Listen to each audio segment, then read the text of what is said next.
विदाई के आंसू। आज मैं आप लोग को बहुत ही अच्छी सी कहानी सुनाती हूँ। विदाई के आंसू।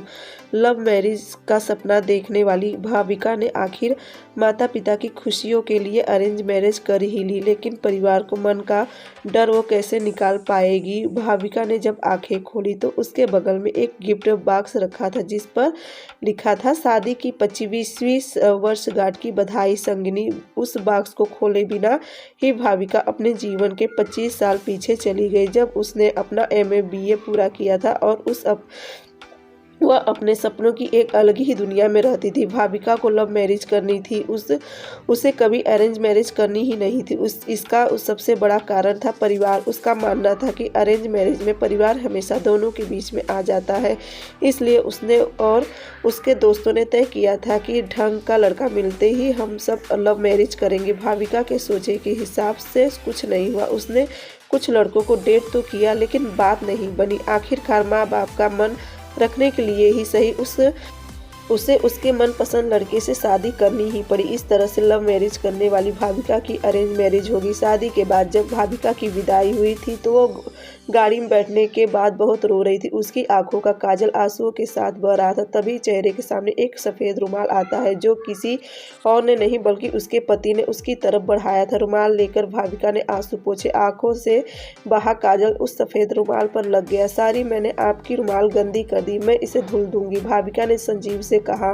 संजीव ने उसके हाथ से रुमाल लेते हुए सिर्फ इतना ही कहा, कोई बात नहीं। थोड़ी ही देर में गाड़ी संजीव के घर पहुंच गई। भाविका को अब उनका ही सामना करना था, जिसके कारण वो अरेंज मैरिज नहीं करना चाहती थी। दरवाजे पर परिवार के सभी सदस्य आरती की थाली लिए नई दुल्हन का इंतजार कर रहे थे। भाविका का स्वागत सभी ने धूमधाम से किया। गृह प्रवेश के बाद शादी की बची हुई रस्मों को जल्द ही खत्म किया गया। भाविका की सास ने अपनी बेटी से कहा, भाभी को उसके कमरे में ले जा, आराम करने दे, बहू बहुत थक गई है। रागिनी तुरंत उठी और भाविका को उसके कमरे में ले गई। भाभी आप आराम करिए, कुछ भी ज़रूरत हो तो मुझे बुला लेना। भारी लहंगों और जेवरों को उतारने के बाद भाविका फ्रेश होकर सो गई। 5 घंटे बाद उसकी आँख खुली तो देखा कि रात के 8 बज रहे थे। संजीव को कमरे में आता देख वो थोड़ा सकपका गई। अरे आराम से, ऐसे झटके से नहीं उठते, संजीव बोला हल्की मुस्कान के साथ। भाविका बोली, लगता है कि मैं कुछ ज़्यादा ही सो गई। तभी दरवाजे पर दस्तक के साथ भाविका की सास अंदर आते हुए बोली, नहीं बेटी, शादी की थकान है, चंद घंटों की नींद से थोड़ी जाएगी, लो खाना खा लो और उसके बाद फिर से सो जाना। जब भाविका ने खाने की प्लेट देखी तो उसकी आंखों में आंसू आ गए। प्लेट में उसकी पसंदीदा मटर मशरूम की सब्जी, रोटी और मेवे की खीर थी। मम्मी जी, आपको कैसे पता कि ये मेरा पसंदीदा खाना है? भाविका ने अपनी सास से पूछा। इतने में रागिनी पानी की बोतल लाते हुए बोली, परिवार में सबको एक दूसरे की पसंद पता है भाभी, इसलिए आपके आने से पहले ही आपके जानने वाले लोगों के साथ बातचीत करके भैया और मम्मी ने आप पर पूरी PhD कर ली है। अब आपको कुछ बताने की ज़रूरत नहीं है, हमें सब पता है आपको क्या पसंद है और क्या नहीं। रागिनी की ये बात सुनकर भाविका ने अपनी सास का हाथ चूम लिया। थैंक यू मम्मी जी, मुझे इस परिवार में अपना एक अलग दर्जा देने के लिए। उस दिन से भाविका के मन में परिवार को लेकर रहने वाले डर नहीं कहीं दूर चला गया।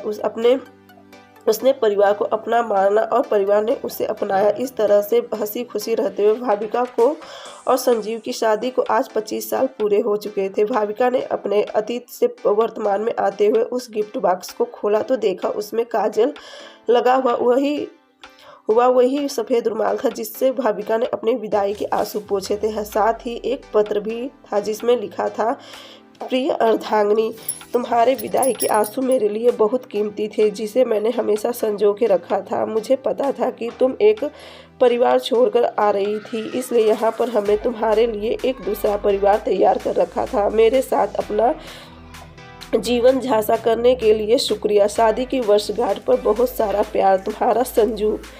और अगर आप लोग को यह वीडियो अच्छी लगी है तो प्लीज़ चैनल को लाइक, सब्सक्राइब, शेयर जरूर करना और प्यारा सा कमेंट करके बताना कि आप लोग को यह वीडियो कैसी लगी। बाय बाय दोस्तों, नमस्कार।